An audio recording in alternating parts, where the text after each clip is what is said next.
Purihin po ang salita ng ating Panginoon. Salamat po sa nagbasa.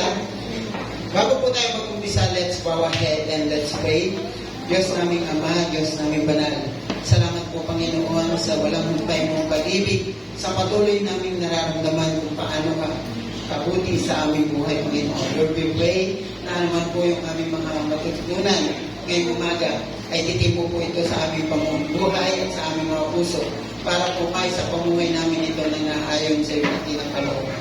Gamitin mo po ang iyong kapal lingkod bilang isang daluyan ng pagpapala at hindi po ang aking kainaan ang kanilang makita bagos ang salita ko, Panginoon, na lumalabas sa aking bibig, Panginoon.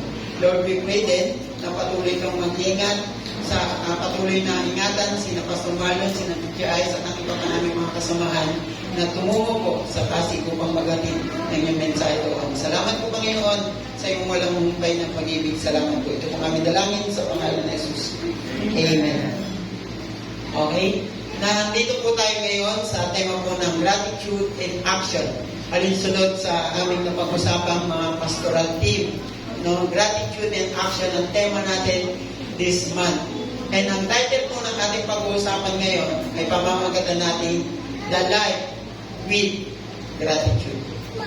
Okay? The Life with Gratitude. Galing po sa aklat ng mga awit 107 verse 1 and 2. Sa buhay po ng isang Kristiyano, mahalaga po na ipapakita natin ang pagiging Kristiyano natin. Mahalaga na maipakita natin ang pagiging Kristiyano natin. Alam natin na ang greatest example ng ating attitude, yung ating mga pag-uugali, yung ating kinikilos, yung ating gawa, ay ang ating modelo ay ang ating Panginoon. At isa po sa attitude na pwede nating manahin o maipamalas, maisapamuhay, ay yung tinatawag na gratitude. Sometimes people asking, ano ba ang pagkakaiba? O ano ba talaga ang gratitude? Parehas lang po ba yan ng grateful at thankful? Pag sinabi po natin grateful o thankful, yan po ay bunga ng gratitude. Tandaan niyo po yan. Ang grateful po at thankful ay bunga ng gratitude. Para po lubusan natin maintindihan at maunawaan ang sinasabi ng Biblia patungkol sa salitang gratitude, gagamit po tayo mismo ng Biblia. Sa aklat po ng Colossians chapter 3 verse 16 and 17 NIV version, sabi nga po dito, let the message of Christ dwell among you richly as you teach and admonish one another with all wisdom through psalms, hymns, and songs from the Spirit, singing to God with gratitude in your heart. And verse 17, and whatever you do, whether in word or deed, do it all in the name of the Lord, Jesus giving thanks to God the Father through Him. Biblical gratitude is an approach to doing something, sustenance that is strengthening you, yung nagpapalakas sa iyo, and the intention behind your action. Ito po ay isang hakbang sa paggawa ng isang bagay, kabuhayan na nagpapalakas sa atin, sa bawat isa sa atin. At ang intensyon o ang layunin sa likod ng bawat ginagawa nating hakbangin. Ang pasasalamat o gratitude ay isang positibong tugon, positive, sa pagdanas ng kabutihan at biyaya ng Diyos. Kung tayo po ay nakakaranas ng kabutihan at biyaya ng ating Panginoon, dapat meron po tayo nito. Sa madaling salita, kapag napagtanto po natin na ang Diyos ay gumagawa sa ating buhay, magpapakita ka dapat ng pasasalamat sa kung paano ka nabubuhay. Amen? Palakpakan po natin ang ating Panginoon. Sabi po, sa unang Thessalonica chapter 5 verse 18, give thanks for everything. Lahat. Anuman, sabi nga, ang ganda-ganda ng awitin natin kaninang opening, no? Ano man yung sitwasyon natin, ano man yung panahon, ano man yung kalagayan natin ngayon, anong araw, pupurihin natin ang ating Panginoon. Amen? Amen? So gratitude refers to the ability to show thanks for the things you have and the things you're grateful for, or even the things you don't have. Masakit na katotohanan na kailangan nating magpasalamat dun sa mga bagay na wala sa atin. Ano ba yung example na kailangan natin ipagpasalamat na wala tayo? Sige nga. Sakit. Di ba? Kailangan natin magpasalamat kasi wala tayong sakit. Sabi ni Brother John, pera na lang. Yes, pero naniniwala ba kayo na wala kayong pera? Meron. Di ba? Meron kayong pera, kunti nga lang. Gamay lang ba? Ayan. Di ba?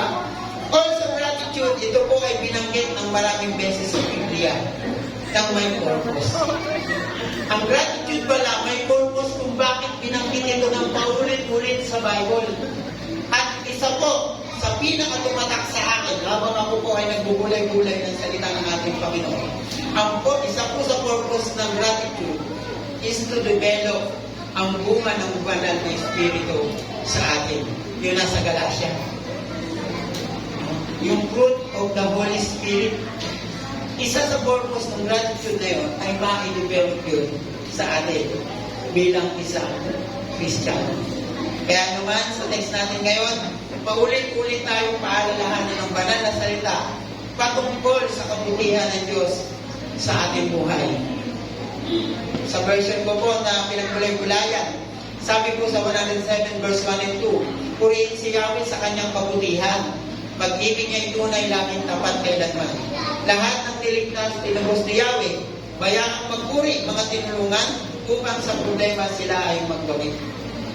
Sabi po ni G.K. Chesterton, I would maintain that thanks are the highest form of thought. Yung thanks daw is the highest form of thought. And that gratitude is happiness, double by one. Pero ito yung tanong, why do we need to live a life with gratitude? Why do we need to live a life with gratitude? Simple lang po. Sa dalawang bagay na ito. Ayon po sa talata na binasa natin kanina. Una, He is good. Dahil sa kabutihan ng ating Panginoon. Siya ba ay mabuti? Mabuti pa ang Diyos sa buhay natin. Tunay nga ba na ang kabutihan natin ang nais ng ating Panginoon na mangyari sa atin? Wala pong hinangad ang Diyos na masama para sa atin. So wala pong dapat na rason para malugmok, lalo na po sa problema. Walang rason para panghinaan ng loob. Ngunit hindi po sinasabi na dapat wala tayong problema. Hindi po sinabi na dapat wala tayong problema. Ang sinasabi po, malugmok sa problema. Dahil tayo po ay merong buhay na may kabutihan ng ating Panginoon, ang panghihina po ng loob na dala ng problema ay hindi po dapat maging dahilan para hindi tayo magpasalamat. Kahit problemado ka na, kahit marami ka ng Judith ba? Si Judith ba kapitbahay? Kahit marami na tayong Judith, due date, ng bayarin, kahit marami na kumakatok dyan sa'yo maniningil, magpasalamat pa rin tayo. Ang sarap alalahanin na ang Panginoon ay gumagawa ng lahat ng kabutihan sa atin. Amen? Amen. Ang sarap din alalahanin. Awitin yung bawat lyrics ng kantang Goodness of God. Ako, araw-araw, hindi ito pwedeng mawala sa playlist ko. Yung Goodness of God. Sa awitin yan, kinikilala natin na ang Panginoon ay gumagawa ng kabutihan sa buhay natin. Ako po personally, na-amaze ako. Na-amaze talaga ako every time na mayroon tayong ginagawang video presentation. Mula po nung unang taon ng simbahang ito hanggang sa ngayon, 12 years na. Ako po, nasaksihan ko yung kabago-bagong musical instrument, palipat-lipat ng pwesto. Ako talaga lagi akong na-amaze kasi mula projector hanggang TV. Yung projector namin noon na pag nagagalaw ng konti, nawawala. Minsan pag hindi mo siya natapatan ng electric fan, mamamatay. Kasi nag-overheat na. Ganun po yung projector namin dito dati sa mga nakaabot noon. Ibig sabihin, pag naabutan niyo po yun, mag-asawa na po kayo. Buti na lang mag-asawa na. So mula po sa projector na kukurang-kurang hanggang sa isang TV malaki. Tapos ngayon, tingnan niyo dalawa na. Di ba? Ganyan kabuti ang Diyos sa buhay ng bawat isa sa atin. Lalo na sa simbahan ito. Kaya nga pag medyo nakaluwag-luwag po tayo ng konti, yung laptop po natin, medyo palitin na. Joke lang po yun. Joke lang po yun. Pero kung gusto nyo po isang TV pa, pwede naman, tara dalawa. Pero yung laptop po, kung joke lang naman po yan, kung gusto nyo pong totohanin, pwede rin naman po. Kasi yung laptop po natin, he cannot stand alone. Hindi po siya pwedeng tumayo nang walang Biblia sa likod. Kasi gaganon po siya. No? So, joke lang naman po yun, pero pwede nyo kung tutuhanin. Pero lahat po ng yan ay nangyayari dahil sa kabutihan ng ating Panginoon. Tama! Kumanda ang pagbabago dahil ang Diyos ay mabuti. Sabi po sa awit 100 verse 5 na ang Panginoon ay mabuti. Ang kanyang kagandahang loob ay magpakailanman. It means na ang pagiging mabuti ng Diyos ay walang katapusan. Ang tanong kanino? Sa ating lahat. No? Para sa ating lahat, kahit na tayo ay makasalanan. Igagawan niya ang pagpapatawad sa ating mga kasalanan. Sapagkat ayaw niya na ang sino man ay mapahamak. Bagkus ang nais niya ay magsisi tayo sa ating kasalanan. At ang kabutihan ng Diyos ang mag-aakay sa atin upang tayo ay magsisi. Pag tayo po ay hirap na hirap magsisi sa ating kasalanan, o hirap na hirap tayong mag-confess ng ating pagkakamali, isipin po natin na ang Diyos ay mabuti. Sometimes, ito yung kinakatakot ng mga bata. No? Takot silang mag-sorry sa kanilang nanay o tatay. Kasi iniisip nila na hindi sila patatawarin ng nanay at tatay nila. Ganun din tayo bilang isang Kristiyano. Kaya tayo hirap na hirap mag-confess ng ating pagkakamali sa ating Diyos na buhay. Dahil akala natin, hindi niya tayo patatawarin. No? Ang Diyos po ay mabuti. Kahit anong pagkakamali natin, igagawad niya sa atin ang kapatawaran. At ang mabuting Diyos na ito ay nag-aanyaya sa atin na lumapit tayo sa Kanya. Di ba? Pag meron po tayong mga nakatamong pagkakamali o pagkakasala, hirap na hirap tayong lumapit sa ating Panginoon. Dahil akala natin, hindi niya tayo tatanggapin. Pero hindi po ganun ang ating Panginoon. Ang Diyos natin ay makapag-ibig. Ang Diyos natin ay buhay. Ang Diyos natin ay mapagmahal. Kukukumin niya tayo kahit na tayo ay napakarumi na sa paningin ng tao. Kahit ikaw na yung pinakamakasalanan tao sa mundo, tatanggapin niya pa rin tayo. Dahil siya ay mabuhay. Next, pangalawa po, we need to live a life with gratitude because of His faithful love will last or continue forever. Magpakailanman po yan, hindi po yan magbabago. Ang Diyos ay pag-ibig. No, si Jesus ay nakitaan natin ng sakripisyo sa cross ng Kalbaryo dahil sa pag-ibig niya. Sa John chapter 3 verse 16. Dahil siya ay walang hanggang Diyos, kagaya ng kanyang kabutihan, yan po ay mananatili din magpakailanman. Sabayan, yung kanyang pagiging mabuti at yung kanyang pag-ibig ay mananatili po yan magpakailanman. Hindi natin yan mababago. Sa unang Juan, Kapitulo 4, versikulo 7 hanggang 8, sabi yan, binaba niya isa sa pinakamahalagang utos sa atin, ang magkaibigan tayo. Sabi niya dyan, mga minamahal, mag-ibigan tayo sapagkat mula sa Diyos ang pag-ibig. Ang bawat umiibig ay anak ng Diyos at kumikilala sa Diyos. Ang hindi umiibig ay hindi kumikilala sa Diyos sapagkat ang Diyos ay pag-ibig. Ang katagang Diyos ay pag-ibig. Marahil ang pinakamaninding na kahulugan ng Diyos sa banal na kasulatan. No, pag bubuksan natin ang Bible, walang ibang papasok sa isip natin kundi ang pagmamahal ng ating Panginoon. Bakit? Kaya nga nasa Genesis ang book of creation. Kaya nga nandun yung panimula. Bakit tayo nilikha ng Diyos? Kasi mahal niya tayo. Mahal niya yung mga taong nagmamahal sa Kanya. Pero kahit hindi nagmamahal sa Kanya, mahal niya tayo. Same ng Kanyang kabutihan.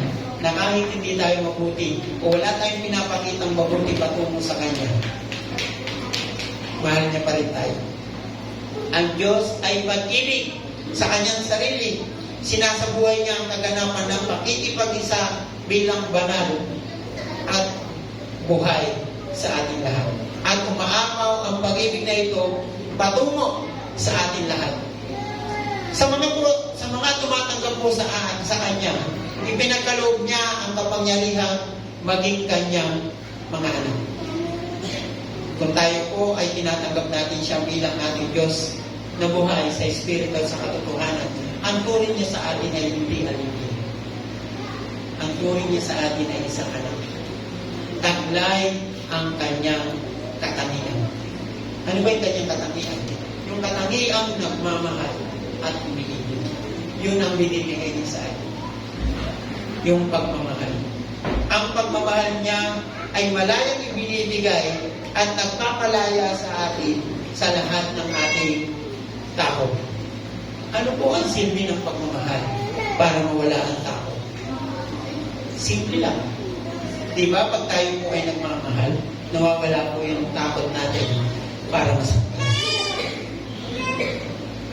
Tandaan niyo po yan. Pag tayo po ay nagmamahal, mawawala po yung takot natin para masaktan. Di ba? Kaya huwag po kayong matakot magmahal. Dahil hindi po tayo mababayaan ng ating Panginoon. Nung aalisin niya ang lahat ng takot natin para hindi tayo malugmok doon sa takot na yan. Upang matupad ang pangako ng ganap na pakikipag-isa tayo sa Diyos at ang Diyos sa atin, mahalagang manatili sa masigasig, patuloy na kumikilos at malibhain pag-ibig na ito. Kung kaya't tinatawag ni Jesus ang kanyang mga alagad na magmahalan, ibigay ang kanilang buhay at ibahagi ang kanilang pag-aari sa sino mang nangangailangan. Sa pamamagitan ng ganitong pagmamahalan, ang pamayanan ay nananatiling nagkakaisa. May nabasa po ako sa Facebook, ewan ko lang kung tama ako ng pagkakabasa. Ano yun? Tagalogin ko na lang, baka magkamali pa ako sa English. Sabi daw, pag pinapakita daw ang pagtulong sa iba, kahit ikaw mismo ay nag-i-struggle na, ang tawag mo dyan hindi care, kundi love. Tama? Oo. Hindi care ang tawag doon. Love. Kahit alam mo, ikaw mismo, pwede ka nang mag-struggle, kakatulong mo sa iba. No, pwede ka nang mapahamak o malubok sa kakatulong mo sa iba. Hindi po simpleng care lang ang tawag doon, kundi love. Kaya napakahalaga po na ang bawat isa sa atin ay mayroong pagmamahalang tinataglay. Wala sa tsura, wala sa estado ng buhay, wala sa sitwasyon, wala sa kapanahunan, wala sa edad, dapat lahat tayo nagmamahalan. Ang Diyos ay pag-ibig. Sabi nga, ang mananatili sa pag-ibig ay nananatili sa Diyos. At ang Diyos ay mananatili sa Kanya. Isang malakas at malinaw na pahayag ito sa panahon natin ngayon, na kung saan minsan mabibigatan at natatapunan na tayo ng mga problema. Every time na dumaranas tayo ng maraming problema, o alalahanin, panghawakan po natin ang pag-ibig ng Diyos. Sabi ko nga kay Ninang Raquel kanina, ako po'y pumunta doon bago ako pumunta rito sa simbahan. Napakabuti ni Lord. Napakabait ni Lord sa kalagayan nila. Sabi niya, bakit naman inaanak? Sabi ko nang, di ba po, kung natatandaan niya, nagkasakit kayo a few months ago, something gano'n. Then binigyan kanya ng panibagong lakas. Ito na lang po yung titingnan natin. Paano po kung hindi kayo nakarecover dito? Tapos nagkasakit si inyo? Sino mag-aalaga ng inyong mga anak? Sino mag-aalaga sa inyo? Kung parehas kayo may sakit. And kanina habang binabanggit ko yung panayang tulo ng luha, sabi ko, kaya po kung may pinagdadaanan man kayo ngayon, it's normal. Kasi hindi po natin maalis. Pero wag po natin kalilimutan na napakaputi at napakapagmahal ng ating Panginoon. Amen? Palakpakan po natin ang ating Panginoon. Pasensyahan po kayo kung masyado akong emotional ngayon. Kasi sinino po talaga ay malapit yan sa akin. Every time na nakikita ko yan sa labas o dyan sa kalsada, lagi ko naaalala sa kanya. Pag nakikita ko siya, ang lagi ko naaalala sa kanya ay yung bahay na tinitirikan namin. Kasi kung wala siya, wala kami doon. Mahirap mangupahan. Gagastos ka buwan-buwan. Kaya kung wala siya, wala kaming gano'n.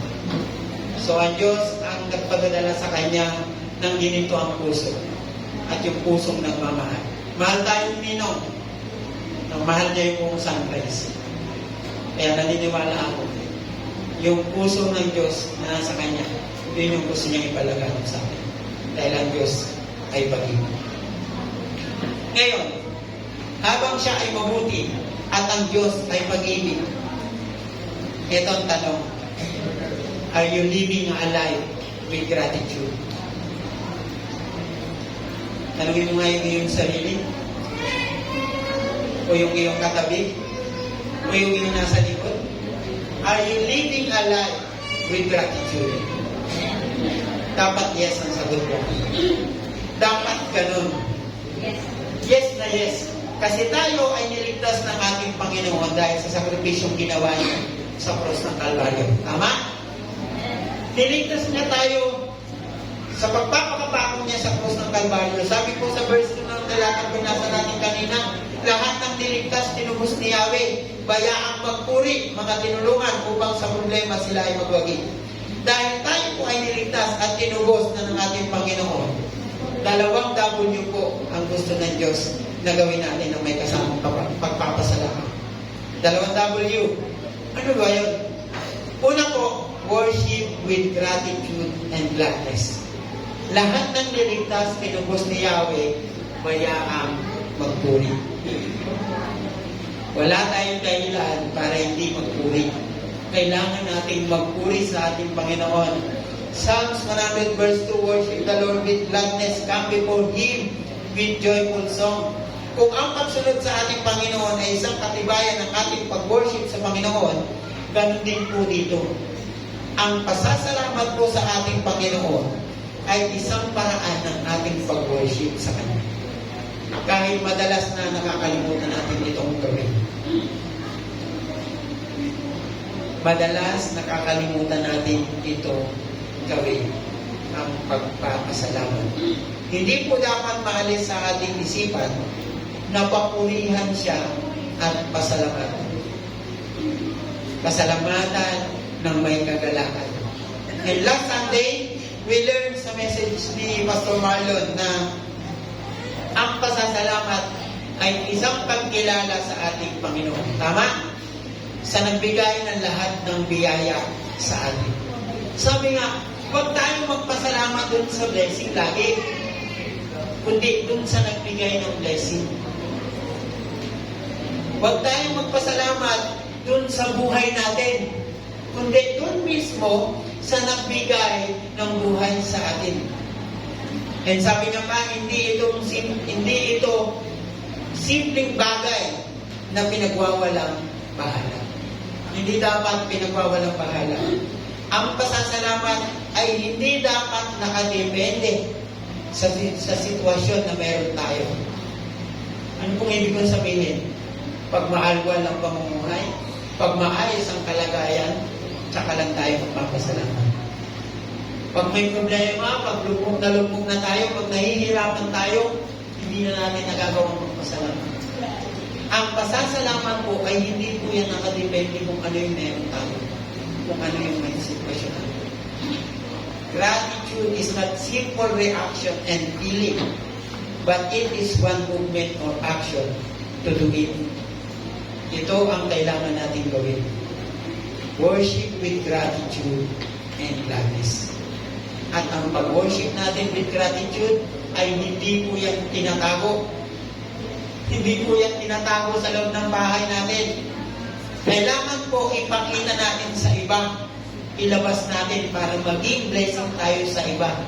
Hindi natin pwedeng sabihin sa kapwa natin na magpasalamat ka, tapos ikaw hindi ka nagpapasalamat. Kailangan makita ito ng kapwa natin mananampalataya. Ipakita natin na ang ating sinasamba at pinasasalamatan ay ang tunay na Diyos. Dahil ang tunay na sumasamba o mananamba ay sasamba sa Diyos ng Espiritu at sa katotohanan. At ang Diyos ay Espiritu. Ibig sabihin, umiiral siya sa isang espiritual na kalagayan ng bawat pananambahan at sa sino mang nananampalataya sa Kanya. Next, W. Winning with gratitude. Sa bawat pakikipaglaban, may panalo at talo. Tama? Sa sports, may panalo, may talo. Sa puso, may panalo, may talo. Sa buhay, may panalo, may talo.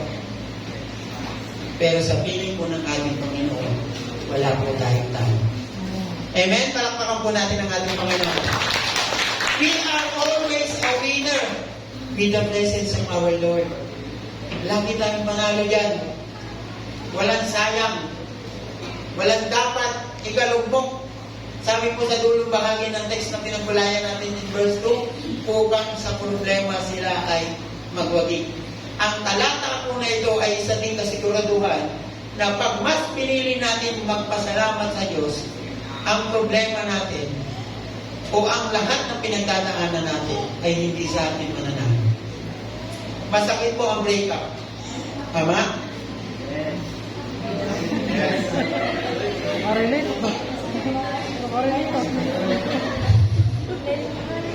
Masakit matalo sa laro. No, nung nagbabasketball pa ako, I hate losing. Ayaw na ayaw ko natatalo. Masakit eh. Masakit sa pakiramdam, lalo na pag minsan semifinals, finals. No, masakit matalo. Lalo na pag grabe lang yung sa bumulong, lalo na pag ikaw yung nagpatalo. No? Masakit matalo. Minsan, sa buhay ko na isang tao, may mga problema tayong hindi natin na ipapatalo. Bakit? Kasi minsan, mas magaling pa tayo kay Lord. Diba? Mas magaling pa tayo kay Lord. Minsan, kala natin, kaya natin.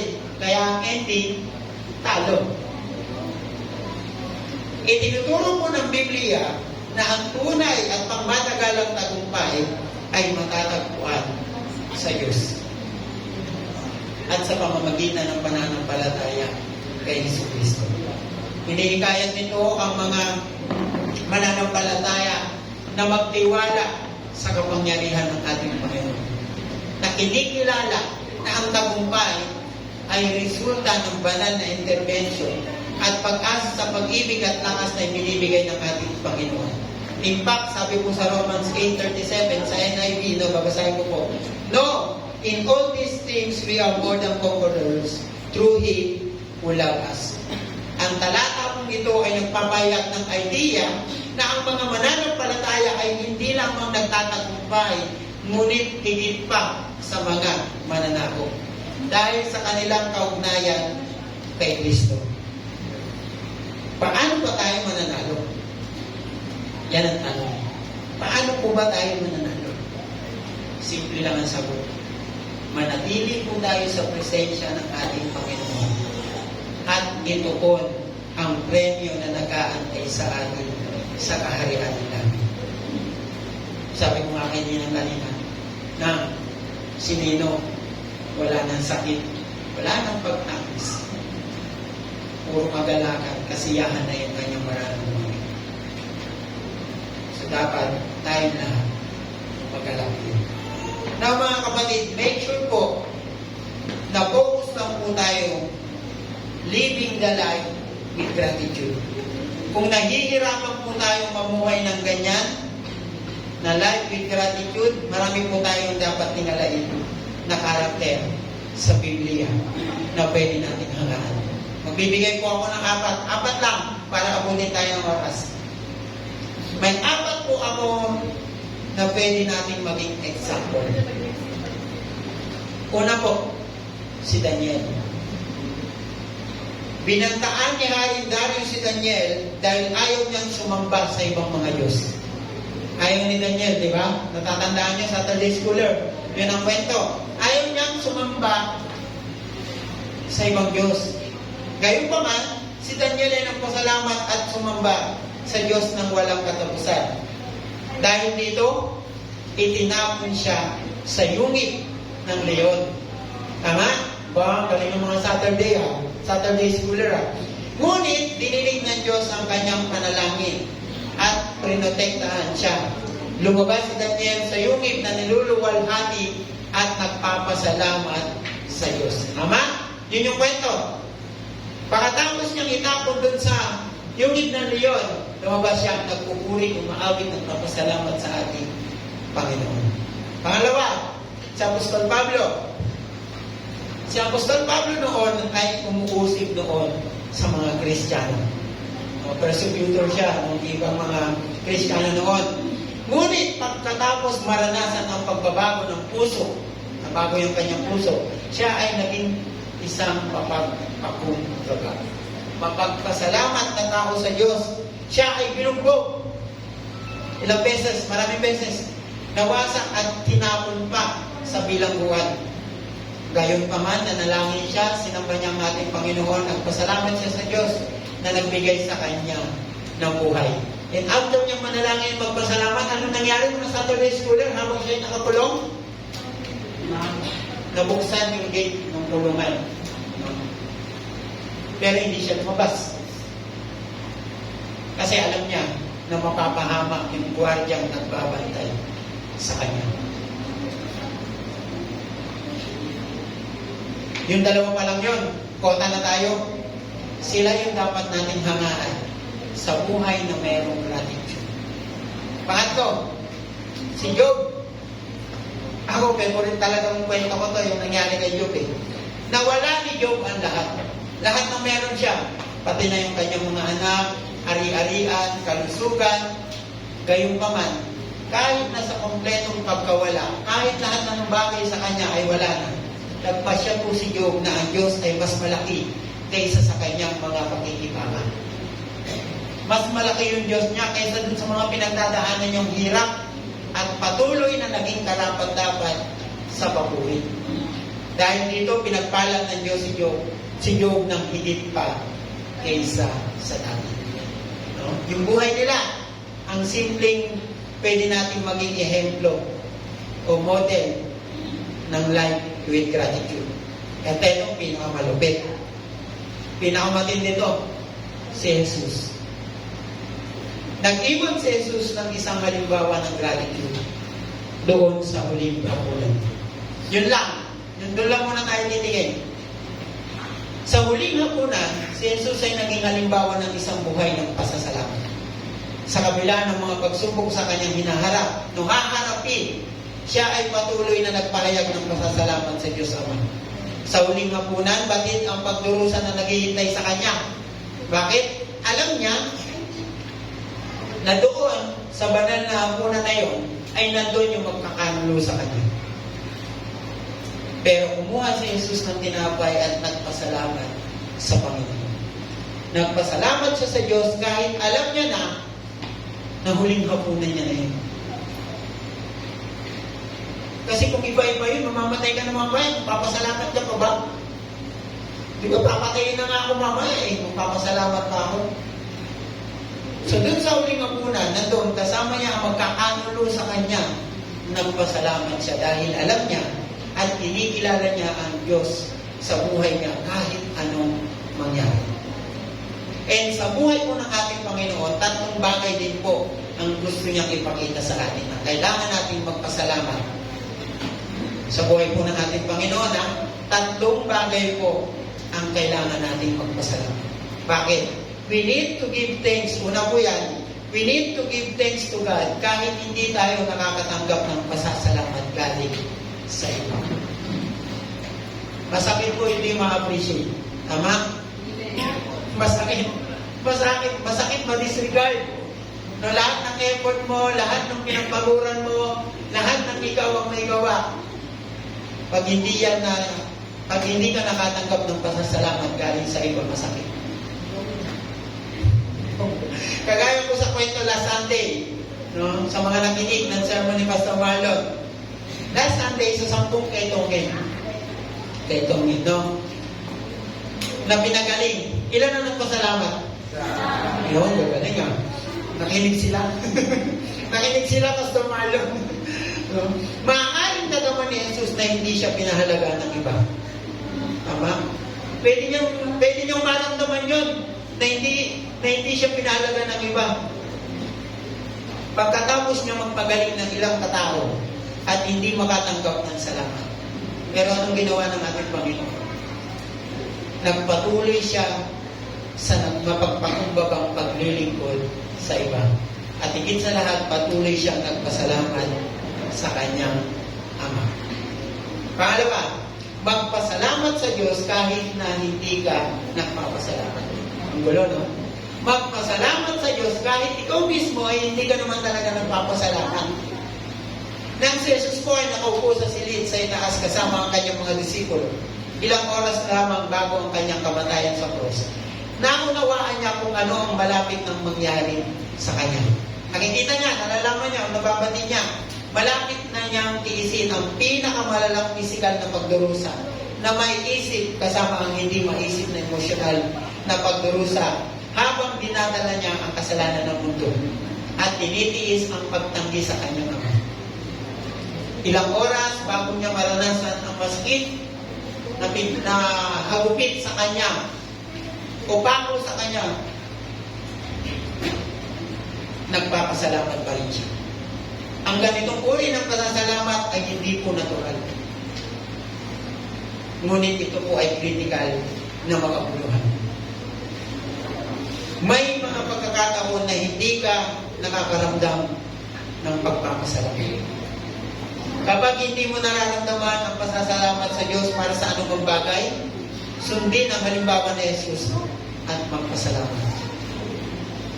Kahit simpleng bagay, magpasalamat tayo. Dahil yan ang utos ng ating Panginoon.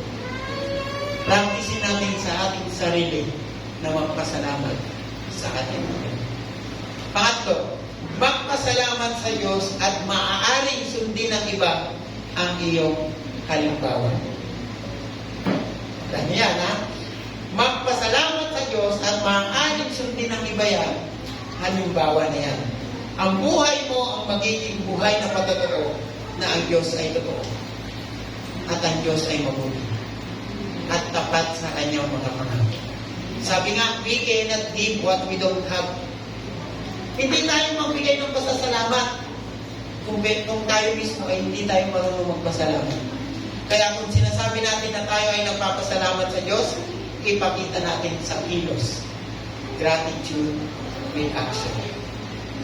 At gawin natin isang halimbawa ang ating sarili sa iba. Ngayon mga kapatid, sa ating conclusion with application, ang pasasalamat natin bilang isang Kristyano ay hindi lamang po dahil meron tayo. Kahit wala na tayo, magpasalamat tayo. Sabi nga kanina ni brother Jan, kahit hindi ako naniniwala sa kanya kasi kung titignan mo yung wallet niya ang kapal, kahit wala daw siyang pera, magpasalamat tayo. Makapal, puro resibo daw. Walang kapala. Our gratitude is ang model natin ay ang Panginoon. Ama, si Lord yung kagaya dapat na inuugali natin. Kaya lang minsan, tatanungin natin, paano ba dapat maging kagaya ng ating Panginoon? Eh kung ang taong nakapaligid sa akin, hindi rin naman gano'n. Sakit mo. Paano ba magiging kagaya ng ating Panginoon kung yung mismong yung ibang taong nakabaligid sa atin, hindi naman gano'n. Huwag kang malungkot. At least hindi mo ginagaya yung ginagawa nila. Kung sila hindi mabuti sa'yo, at least hindi ka nagiging masama sa kanila. Kung hindi sila nagpapasalamat, magpasalamat ka. Malaking bagay yon sa ating Panginoon. Doon sa building, pag may inaaway, pag inaaway ako doon, sabi ko, thank you. Noon, ay ngayon, pero noon, ako po, bahala ka sa buhay mo, magkakagulo tayo. Ngayon, inyo na ako sa away nila eh. Kung hindi tayo nagpapasalamat sa ating Panginoon, kahit hindi natin na-practice magpasalamat.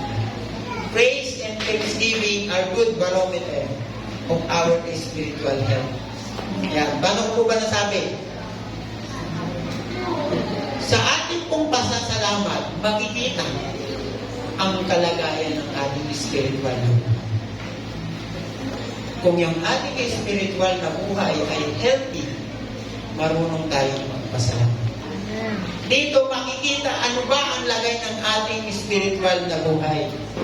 Malakas ba o nangihina? According to Colossians chapter 3 verse 17, we're to thank God in every word and action nakikita sa ating buhay. Dapat nakikita sa ating buhay. Kaya po sinabing barometer of our spiritual health ang ating pasasalamat.